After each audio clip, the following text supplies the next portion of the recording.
Certains préfèrent voir le verre à moitié vide et d'autres à moitié rempli. Moi, je ne suis ni pessimiste ni optimiste, je suis du côté du Christ et pour lui, soit tu es in ou soit tu risques qu'il te vomisse. Tu me crois pas? Alors demande à Judas et te dira qu'un démon peut s'asseoir à ta table. Le monde sert de modèle dans ce corset, tu essayes de plaire dans ces concerts, tu perds tes rêves, tout ça pour atteindre les 1000 j'aime, mais tu sais, la vie dehors est alléchante, soit tu follow ou soit tu chantes quand tu parles de la sanctification. La purification n'est plus le baromètre. L'élection des ministères se fait par applaudimètre. Au plus mon père spirituel a des followers, au plus grand est son appel. Vraiment? On s'appelle brother, sister, shepherd, woman of fire, mais si ce feu est en nous, où est l'amour qui vient avec? Jeunesse chrétienne, dans quoi sommes-nous tombés? À coup de Gucci, Versace, je vais prêcher, mais avant je vais poster dans ma story pour montrer comment je suis sapée. Attends, il ne faut surtout pas oublier le verset pour appuyer combien je suis une créature si merveilleuse. Au final, nos égos sont plus nourris que les hommes que nous devons servir. Nous sommes propres et présentables pour faire des services de puissance, mais les désordres dans nos âmes témoignent de nos insuffisances.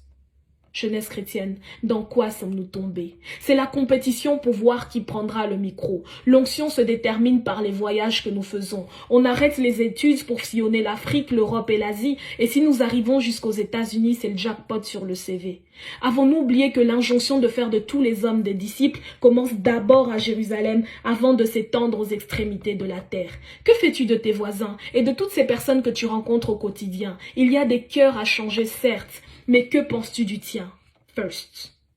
Jeunesse chrétienne, dans quoi sommes-nous tombés? Les réseaux sociaux nous ont poussés à nous exposer et à démarrer avant le coup de sifflet. Nous avons perdu la notion de secret et nos moments privilégiés avec la Trinité sont connus du grand public. Parce que oui, exposer son intimité avec le Père, c'est de la pornographie spirituelle. Tout le monde n'est pas obligé de savoir que nous prions, nous prophétisons. Nous voulons voir le cœur du Père avant d'entendre le ainsi dit l'Éternel. Jeunesse chrétienne, dans quoi sommes-nous tombés? Rebelles à nos parents mais fidèles à nos pères spirituels. Si daddy dit donne ta dîme, tu obéis. Mais quand ta maman te demande de l'argent, à coup sûr tu lui demanderas des comptes. Nous avons créé un veau d'or, un Dieu selon notre image et notre ressemblance, un Dieu qui punit nos ennemis, mais qui ne nous apprend pas à être polis, un Dieu qui juge nos adversaires, mais qui permet l'adultère, un Dieu qui donne l'onction, mais qui permet la fornication. Avons-nous oublié que la parole de Dieu est la même qu'au temps d'Ézéchiel? Ce n'est pas parce que nous sommes au XXIe siècle qu'elle s'adapte à nos critères.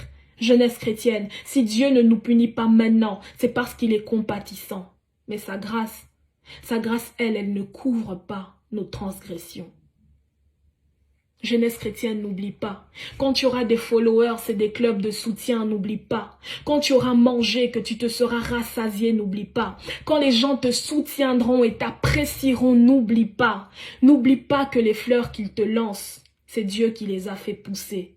Garde-toi d'oublier le Dieu qui t'a sorti du péché. Garde-toi d'oublier celui qui t'a repêché des déchets. Celui qui t'a sorti des indigents pour te faire asseoir parmi les grands.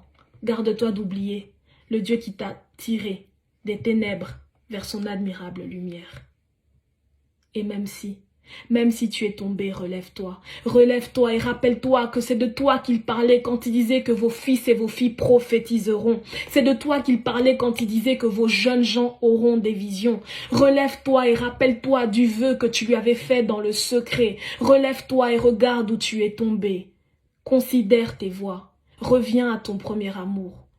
Fais-lui la promesse de marcher jour après jour dans la vérité, dans la sincérité, sans que les hommes crient gloire à ton nom, mais plutôt en regardant vers la Trinité et en disant non pas à nous, non pas à nous, mais qu'à son nom seul revienne la gloire, et cela pour l'éternité.